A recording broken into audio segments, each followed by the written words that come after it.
folks. Seamus and Chansonette coming at you from the beautiful, cold, sunny, crisp Pacific Northwest. Just popping on briefly, I think, to say today is day 45. Oops, there goes Shamey. You don't want to be in the video, Seamus? You silly boy. Today's day 45 of my N of 1, N equals 1, carnivore experiment for ME/CFS symptoms. Oh, he's gone. All right. He's like, I'm out of here, Grandma. Day 45. Like, I can't even believe it. It's gone so fast. And, yeah, and my results so far are nothing short of astonishing to me. There are a lot of strategies and techniques and practices that help with ME/CFS, which, for those of you who may be new to this channel, is myalgic encephalomyelitis / chronic fatigue syndrome. It's a mouthful. It's a disabling, chronic, neuroimmune brain inflammation, stress-related, energy malfunction illness. And I've had it since 2017. Anyways, I forget what I was going to say there. With respect to that illness, there are a lot of strategies that people who are working on their recovery learn and use. Some are helpful, some are not, and it seems to be, in some ways, pretty variable for people. I was in a program for, 19 months, where I learned a lot of basics. I actually could have quit that program pretty early on, just because once I learned the basics, there wasn't much else that was useful. But I did get myself from bedbound, unable to work, unable even to form sentences sometimes, to 75% in about 9 months. And then I relapsed because I had to move and I had a lot of work stress going on. So it was like perfect storm for ME/CFS relapse. And that was 18 months ago now. And I slid almost back to the beginning, not quite, but almost. And it has been hell on wheels, pardon my French, to recover, even using all the practices that I learned. And I'm working with 2 coaches now. One, and they're both amazing. They've helped me so much. I'm just going to keep working with them for the rest of my life, as far as I'm concerned. But one addresses the more spiritual, energetic aspect of healing, and I don't know, imagining and creating healing for yourself on a spiritual level, which is right up my alley, because I'm very woo-woo. And the other is more cognitive and real-world practical. And between the 2 of them, they have helped me so much. But nothing has helped me even close to what going carnivore has. I am astonished. Like, this way of eating, at this point in time, 45 days in, I think I can pretty affirmatively state that I'm no longer cautiously optimistic. I am very optimistic.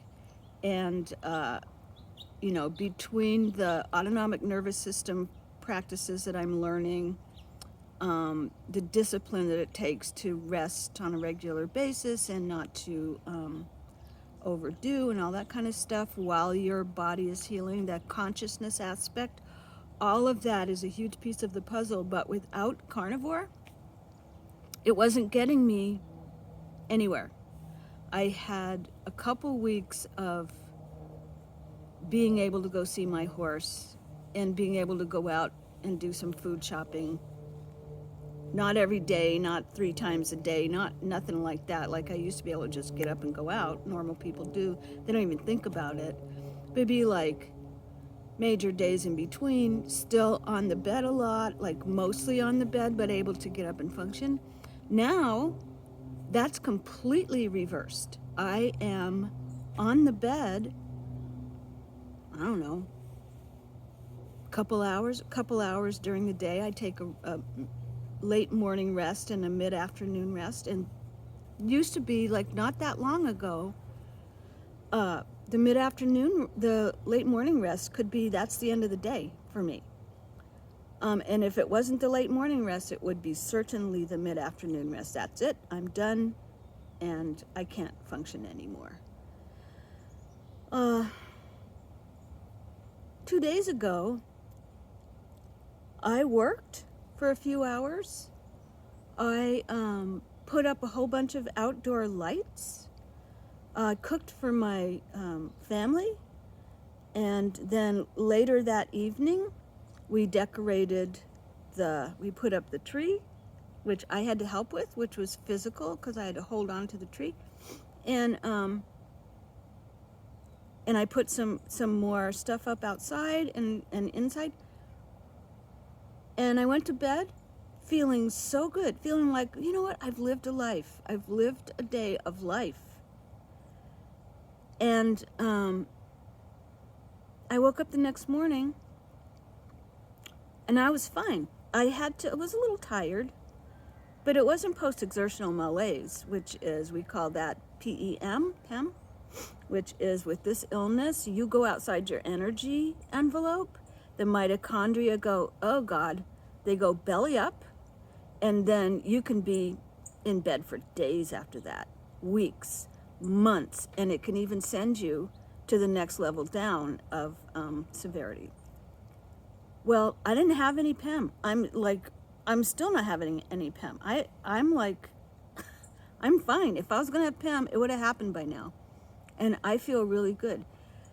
The other thing that I've noticed is the sense of vitality that is surging through my body.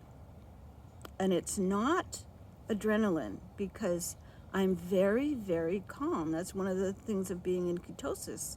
You're just calm. I'm very, very calm. But I can feel the energy in my body just coming alive. And it feels like physical joy.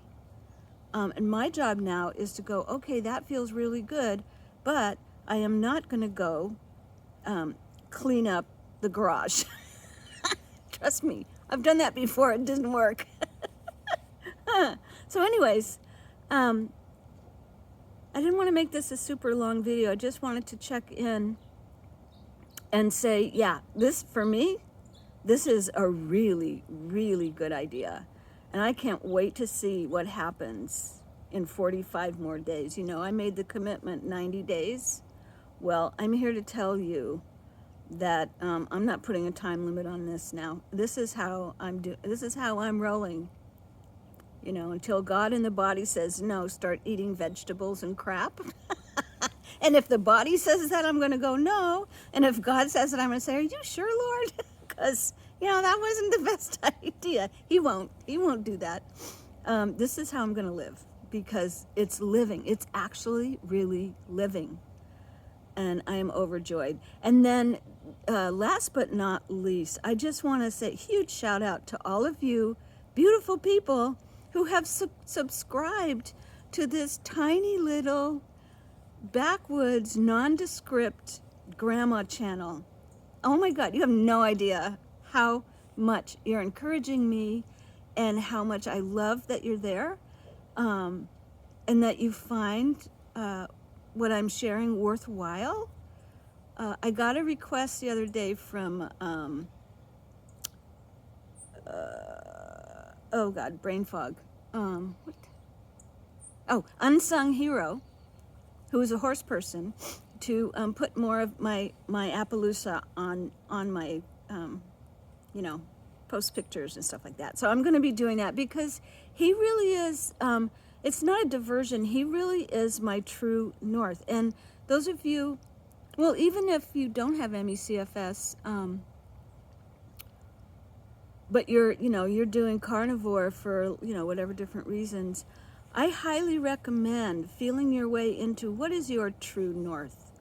What is your real true north? Why you're doing this for yourself? For me, I have a whole laundry list, right?